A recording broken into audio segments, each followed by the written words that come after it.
আর 5টা বিবাহিত মেয়ের মতো আমারও মনে হয় রান্নাঘরেই বেশিরভাগ সময়টা কেটে যায়।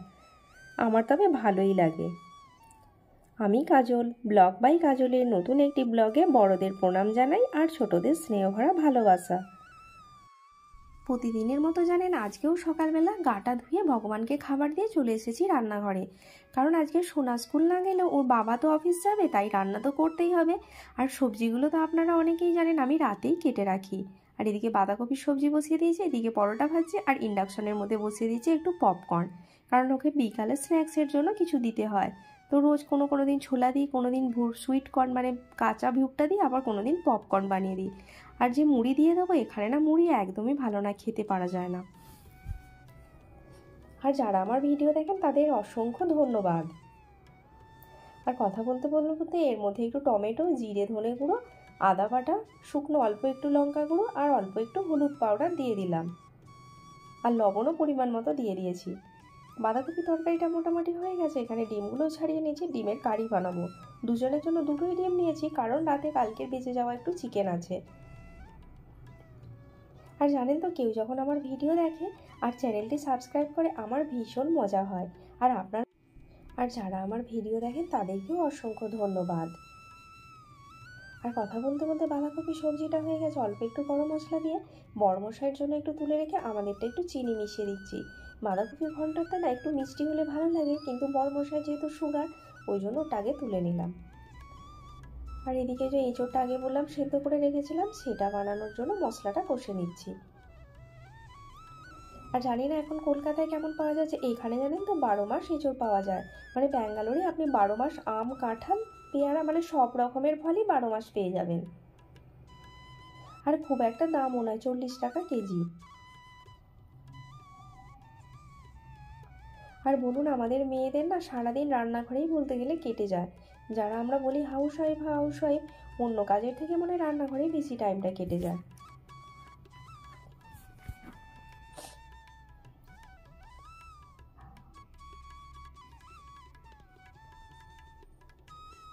এখানে জানেন দেশি ডিমও পাওয়া যায়, কিন্তু সোনা একদম খেতে চায় না। ও বাড়ি গিয়েছিল, একবার আমার শাশুড়ি মা ওকে হাঁসের ডিম খাইয়েছিল, ওর ভালো লাগেনি, সেই থেকে না ও দেশি ডিম খেতে চায় না। ওর জন্য পোলট্রির ডিমই আনতে হয়। সমস্ত রান্না বান্না হয়ে যেতে বর্মশাই অফিস চলে গেছে। এবার আমি আমার নিজের মতো করে একটু চা বানিয়ে নিচ্ছি চা খাবো বলে। আর আমরা দুধ চা খাই না সকালেই পাতার চা খাই, না হলে গ্রিন টি। আর এখানে জানেন পাতার চা পাওয়া যায় না, ওই জন্য গ্রিন টি খেতে হয়। আর কয়েকটা বাদাম ভেজানো, 2-4টে ছোলা আর 2টো বিস্কুট নিয়ে বসে পড়েছিলাম। খাওয়া দাওয়া শেষে চলে এসেছি জামা কাপড়গুলো আগে ভিজিয়ে রেখেছিলাম শুকোতে দিতে। যেদিন ব্যালকনিটায় রোদ আসে সেদিন এই ব্যালকনিতে জামা কাপড় মেলে, নইলে ছাদে যেতে হয়। সব কাজকর্ম শেষে চলে এসেছি স্নান টান করে নিজের মতো একটু ফ্রেশ হই, কারণ এখন প্রায় 1:30টা মতো বেজে গেছে। দুজনে খেয়ে দিয়ে সোনা আর আমি জানেন তো সকালে একবার স্নান করে নিই, তখন চুল ভেজাই না, মানে গাটা ধুয়ে নিই। আবার না রান্না টান্না করে আমার খুব বাতি কি বলতে পারে না, যাই বলেন, মনে হয় গাটা খুব নোংরা হয়ে গেছে, আবার একবার গা ধুই। এই নিয়ে না আমার পাশের রুমের দিদি খুব বকাবকি করে। দিদি রোজ বলে, আরে তুই এইভাবে করলে তোর ঠান্ডা লেগে যাবে, কিন্তু জানেন ওটা আমার বদ অভ্যাস হয়ে গেছে। আর এই যে সবাই পড়তে এসেছিল, ওদের একজনের জন্মদিন, ওই জন্য তাড়াতাড়ি ছেড়ে দিয়েছি। আর এরা দুজন বসে আছে, আর সোনা সবেদা কাটছে ওদেরকে দেবে বলে। সোনা জানেন তো বাচ্চাদের ভীষণ ভালোবাসে, আর ওদেরকেও খাবার দিতে ভীষণ পছন্দ করে, আর ওরাও খেলে, সেই জন্য সোনা ওদের সাথে টাইম কাটাতে বেশ ভালোবাসে। আর জানেন এইখানে এই ট্যাপের মুখটা খুব নোংরা হয়েছিল, ওই জন্য একটা পুরানো পেস্ট কেটে একটু পরিষ্কার করে দিচ্ছি। আর রান্নাঘরের একটু যাই জানলার রডগুলো মনে হচ্ছে একটু পরিষ্কার করে দিই, হাতে একটু টাইম ছিল তাই পরিষ্কার করে নিলাম। সেই বললাম না রান্নাঘরেই আমাদের বেশি টাইমটা কেটে যায়। আর দেখুন সন্ধে হয়ে গেছে। সন্ধ্যের সময় তো কোনোদিনই আপনাদের সাথে ভিডিও শেয়ার করতে পারি না, কারণ সোনাকে আনতে আনতে দেরি হয়ে যায়, তারপর আমার বাচ্চাদের পড়াই, সেই জন্য। আর তারপরে আমরা দুজনে চলে গিয়েছিলাম পেঁয়াজ নিতে, কারণ আজকে পেঁয়াজ ছিল না, কালকে রবিবার, সকাল থেকে তো পেঁয়াজ লাগবেই। তাই পেঁয়াজ নিলাম, আর 2টো ফুলকপি আর একটা বাঁধাকপি। বাঁধাকপি 20 টাকা পিস, আর ফুলকপিগুলো 25 টাকা করে নিয়েছে। আর সোনা বলছিল ফুলকপির পকোড়া খাবে, সেই জন্য কি করছিলাম, ফুলকপিটা আমি কাটাকাটি শুরু করে দিয়েছিলাম। সোনা মোটামুটি সব সবজি খায়, শুধু শাক পাতাটা খেতে পারে না।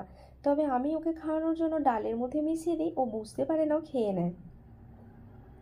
আর কথা বলতে বলতে ফুলকপিটা কেটে ভালো করে জল দিয়ে ধুয়ে একটু নুন মাখিয়ে রেখে দিয়েছি যাতে একটু নরম হয়ে যায়। তারপরে এখানে বেসনটা ফেটিয়ে নেব।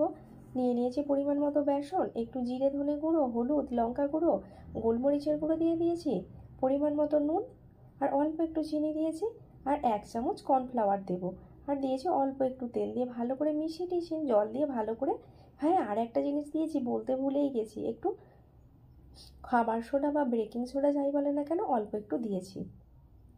ভালো করে মিশিয়ে নেওয়ার পর ফুলকপি যে টুকরোগুলো কেটে রেখেছিলাম না, ওইগুলো ওর মধ্যে দিয়ে দিচ্ছি। আর আপনারা শীতকালে কে কে ফুলকপির পকোড়া বানিয়ে খান আমাকে অবশ্যই কমেন্ট করে জানাতে ভুলবেন না। আর যদি না বানিয়ে খান, এইভাবে বানিয়ে খেয়ে দেখবেন, ভীষণ ভালো লাগে। আর এদিকে তেলটাও গরম বসিয়ে দিয়েছিলাম, তারপর একে একে ভেজে নেব। আজকে জানেন রাতে সেরকম কিছু রান্না করব না, আলু সেদ্ধ ভাত বানাবো। আর বললাম না কালকের চিকেন আছে, ওদের দুজনের হয়ে যাবে, একটু একটু বেঁচে আছে সবজি দুপুরে।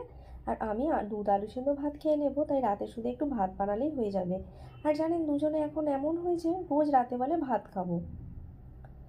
আমার রোজ ভাত খেতে ভালো লাগে না, কিন্তু ওদের চক্করে সেই ভাত খাওয়াই হয়ে যায়। আর কথা বলতে বলতে পকোড়াগুলো তুলে নিয়েছি, আমাদের আজকে এটাই সন্ধ্যার স্ন্যাক্স ছিল। আর এটা খাওয়া হয়ে গেলে জামা কাপড়গুলো তোলা রয়েছে, ওগুলো গুছিয়ে নেব। নিয়ে তারপর সোনাকে একটু পড়তে বসাবো। তার ফাঁকে যদি ওর বাবা এসে যায় তাহলে নিয়ে বসে পড়বে। আমি কালকের কিছু সবজি কেটে রাখবো, মানে সকালে ফুলকপি আলু ভাজবো, আর দুপুরে সোনা বিরিয়ানি খাবে বলেছে, ওই জন্য একটু বিরিয়ানি করতে দেরি লাগে, পেঁয়াজ রসুনটা ছাড়িয়ে রাখবো যাতে কালকের কাজটা একটু এগিয়ে যায়। আমাদের মেয়েদের বলুন রান্নাঘরেই বেশিরভাগ টাইমটা কেটে যায়, কিন্তু ভালোই লাগে বলুন, আমার তো রান্নাঘরেই বেশি টাইম কেটে যায়। আর এই যে চলে এসেছিলাম জল ভরতে, তারপরে কেটে নিলাম সবজিগুলো। তারপর রাতের খাবার খেয়ে আমরা শুয়ে যাব। কিন্তু প্রত্যেকদিন রাতের খাবার খাওয়ার পর আমি জানি রান্নাঘরটা একটু পরিষ্কার করে রাখি, সেটা আমার বাটি কি বলেন আর যাই বলেন, আমার বেশ ভালো লাগে। রান্নাঘরটা পরিষ্কার না থাকলে না মনটা বেশ ভালো লাগে না। আর আপনারাও কে কে আমার মতো এরকম করেন অবশ্যই কমেন্ট করে জানাবেন।